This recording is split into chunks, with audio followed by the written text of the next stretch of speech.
Corpos are getting us down. The world is a dystopia. We walk around mindless like goats while the big dogs chew up all the expensive toys up top. You're left with the scraps. It's easy to say things aren't as good as they used to be. Oh, life was so much simpler than it is now. I disagree in almost all cases. It's just that old difficulties get easier and they're replaced with new difficulties. There's no going back to the old difficulties, so I say you just live in the ones we have right now. So yeah, the consensus is games are trash, movies are trash, the Walmart parking lot at 11 p.m., trash. But if most things in our life are trash, what are we gonna do? How are we gonna move on? We can't just live in trash. Well, we're gonna do it by hitting reject on our most trusted ally, the brain. Our stinky wet brain is filled to the brim with preconceived notions and biases, and if you spend too much time thinking so hard about it, you're gonna end up on x.com writing a thread about why you're so damn smart. That's not helping anyone, especially yourself. You're gonna find yourself getting roasted in the comments, and you're not even gonna know enough grammar to argue against it. Well, that can all stop now. Number one point, we're gonna go ahead and wipe this one off the board right now. Stop giving more attention to things that are bad. If there's something you don't like and you don't want more of it, stop participating in it.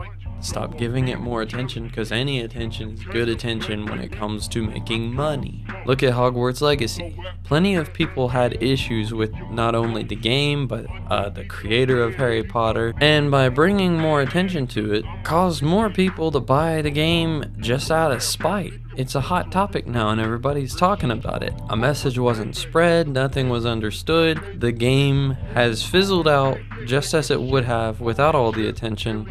But now it's fizzled out with a few more sales under its belt. That shows Warner Brothers that Harry Potter is still a safe investment, despite controversy.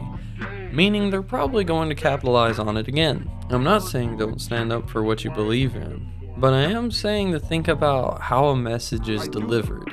Are people being brought to an understanding, or are they being attacked? Even in a case that's not on moral grounds, this kind of thing can still happen, where some little piece of garbage that rolled up on the street is now getting more money thrown at it because everybody's so damn curious about what's so bad about it. This also shows companies they can keep feeding their dogs delicious fiber-heavy diets and then shipping the product straight to GameStop. Whether you choose to spread a message or not, you need to be able to understand something. And the best way to understand something is to submerge yourself in it. People can say something is good or bad all day long, and then you get to pick which one you believe in because they're saying the thing you want to hear or you don't want to hear. And that's your right, you get to choose. But before you go spreading that word around, you need to make sure you understand it and you've developed an opinion on it. Don't echo some stranger online's hysteria. Once you get put on the spot, you're gonna have to be taken up for them. And we don't want that. We want to take up for ourselves and explain what we mean or what we think about things, not echo what somebody else thinks. The next point is, when you let people lower your expectations, something's already gonna feel bad, and if you let someone set them too high, you're gonna feel disappointed. The key to getting a good, honest experience is just casting all that nonsense out. Just throw it away. Now's your chance to experience something for the first time under your own beliefs and feelings. Don't think so hard about what something is supposed to be.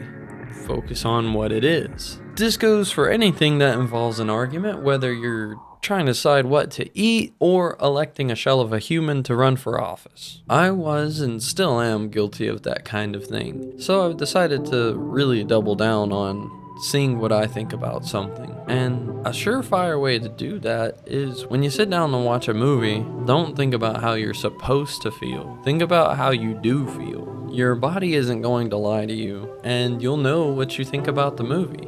And the best part of doing this is you're not committing to some side you don't understand. You're being you. Play a game. If you're having fun or not, Why? Are the things you don't like still good? They're just not your thing. Everything doesn't have to be black and white, or green and brown, or blue and orange, or purple and yellow, or black and gray. You're allowed to think things are good or bad. The kicker is having the goodwill of being able to understand whether something is good or bad and deciding what you think for yourself. Right now we're in the information age and everything comes and goes so fast, and it can be difficult, but you don't have to keep up.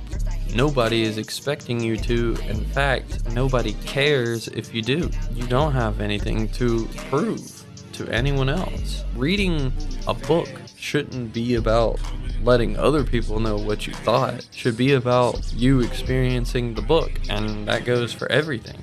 That brings me to point 3. Enjoy your time. Don't stress over playing the latest and greatest. Don't stress in keeping up with the newest movies. Don't stress on the new Earl Guitar album that's out this Tuesday.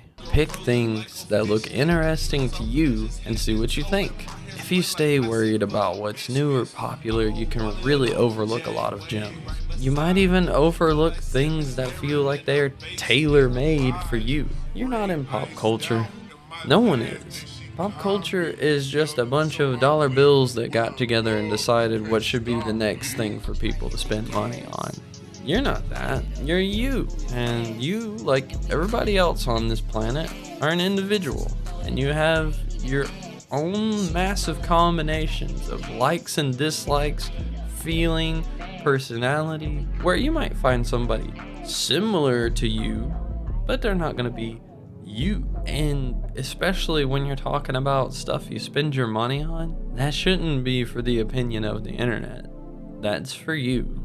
That's to enrich your life and have a better time. So don't get caught up in the reply guys. Don't get caught up in all that. Go out there and be you today.